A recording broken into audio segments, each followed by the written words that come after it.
Paramashivoham. Om Nithyananda Paramashivoham. Om Nithyananda Paramashivoham. Om Nithyananda Paramashivoham. Om Nithyananda Paramashivoham. Om Nithyananda Paramashivoham.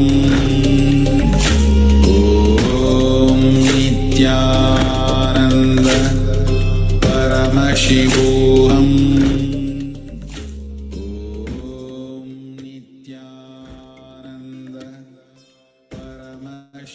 Yes. So I hope all of you have done this process sincerely. And if you have done this sincerely, surely you'll get the experience of it. So now, let's have the essence of the session. Always have the remembrance. You are He. Soham asmi. Pray intensely, constantly for enlightenment. With the context, even when you are praying, you are He. You are He. Innocent surrender is knowing everything about surrender and not being afraid of it. With surrender, our desires and fears get matured. Ability to make old desires and fears redundant is renunciation. Its ability to be alive. No more do dwell in the hypocrisies of society. Anything can be lost, but not the seeking.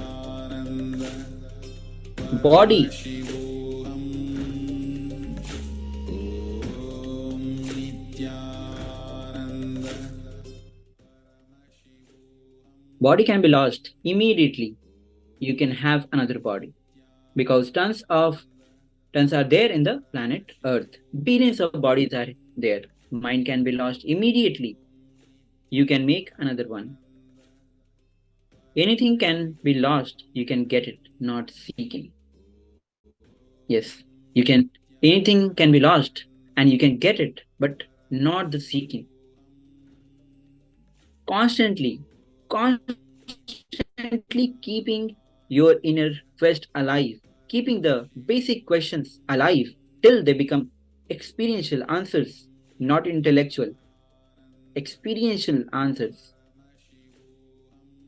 Pray and surrender will make you successful on your quest.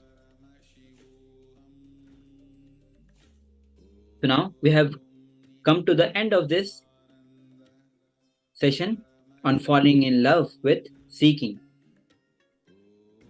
As we end this session, make sure that you keep the fire of seeking within you alive every moment. Because as we have seen, anything can be lost and you can get it. But it is only the seeking which is the core of your being. So constantly keep your inner quest alive. Keep the basic questions alive till they become your experiential answers. So let's join our hands in Namaskar Mudra and let's chant the full mantra as we end this session of falling in love with seeking. Om Purnamada Purnamidam Purnad Purnamudachyate पूर्णस्य पूर्णमादाय पूर्णमेवावशिष्यते ॐ शान्ति शान्ति शान्तिः हरिः ओं तत्सत् सर्वं भगवत् श्री नित्यानंद परम शिव पादुकार्पणमस्तु ॐ नित्यानन्दम्. Yes, stay tuned as we'll be back with another session, which will be the power manifestation session.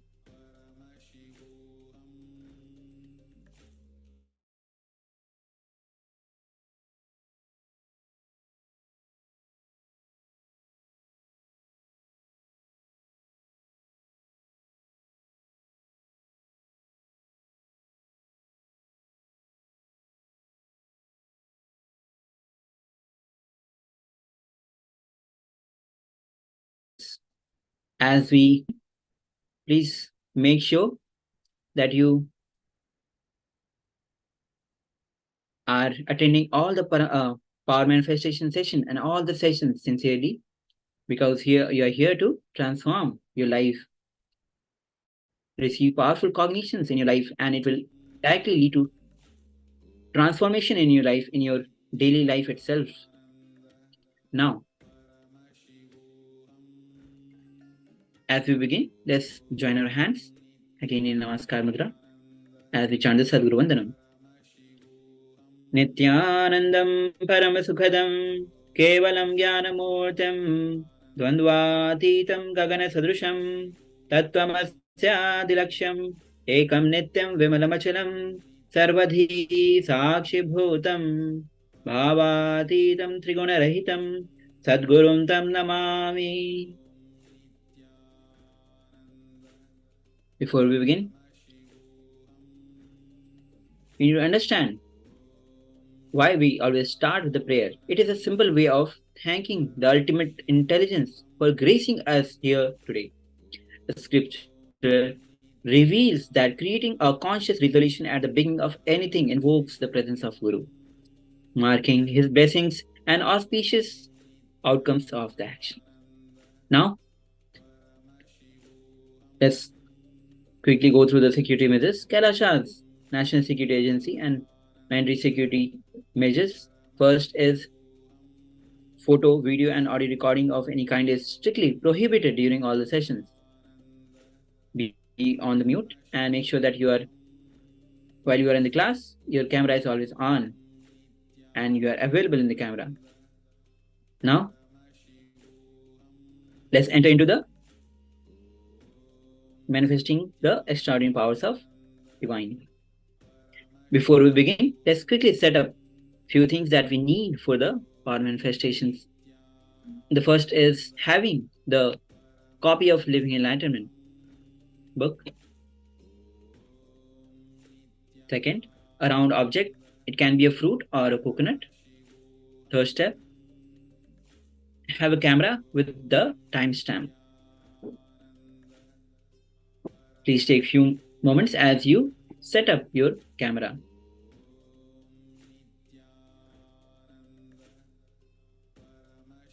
Now, let's enter into the instructions that we'll be using during the power manifestation. The first instruction is sit with the cross-legged on the floor. And if you're not able to sit on the floor, sit on the chair with your head and spine in a straight line. Visualize you are Nithyananda Paramashiva. Anything else you think as your identity is delusion, just drop it. You are Nithyananda Paramashiva. Be the space of absolute unclutching, complete completion. Oneness to experience the state, space, and powers of Paramashiva. Intensely vibrate with Ajapa Japa of Om Nithyananda Paramashivoham. Deep feeling connection with the Bhagwan will lead you to experience the being of Paramashiva. Now, as we begin, consciousness over matter. In the advanced level, power manifestation of consciousness over matter, the initiated disciples can connect with any matter any immovable, can even move stones or mountains, can ask the tree to bear fruits, can allow the flowers to shower from trees, can connect with any living being and ask it to respond in a specific way. Before we begin, let's quickly go through the scripture reference for manifesting consciousness over matter. Now, the verse is from Vijnana Bhairavatantra, Dharana 95, Sutra 120. It says, Vachad vastuni vanyasya sanirdrashti nivartayet tajjnanam chitam sahitam devi sunyalano layo bhavet. Bhagavan Paramashivoham says, having fixed one's eyes on a particular object, which is vastu in Sanskrit, one should slowly withdraw the sight from that object, as well as slowly eliminate the knowledge of that object along with the thought and impressions of it. Then, O Devi, one abides in Shunya, the state where there is nothing other than this exists. This is the state of all-inclusiveness or infinity. Now, we are moving into the actual power manifestation, which is moving the coconut out of hand.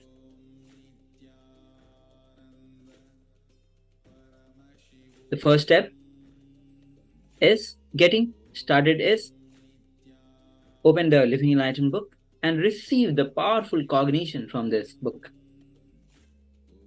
So take a few moments.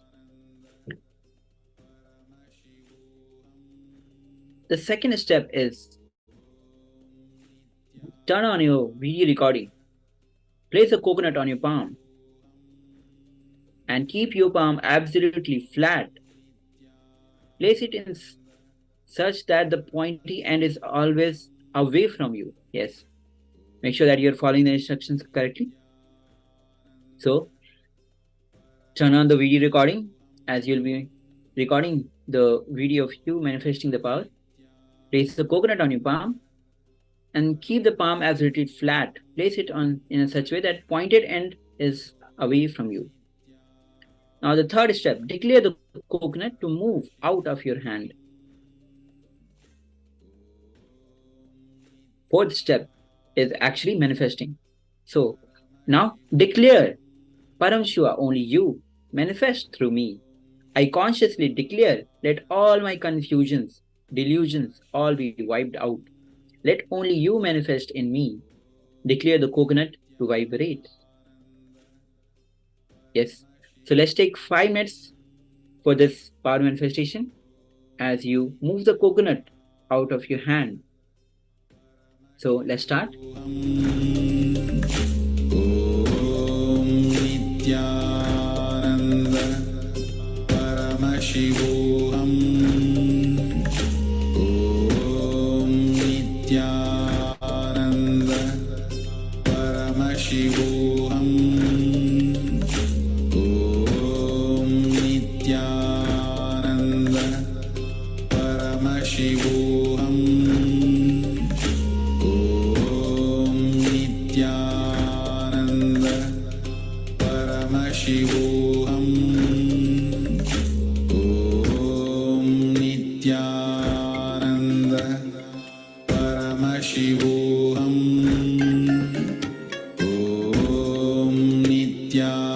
Nithyananda Paramashivoham. Nithyananda Paramashivoham.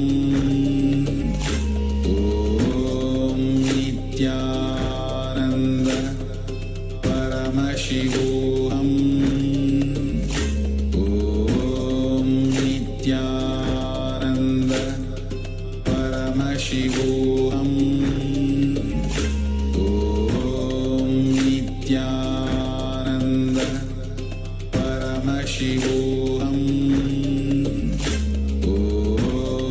Nithyananda Paramashivoham.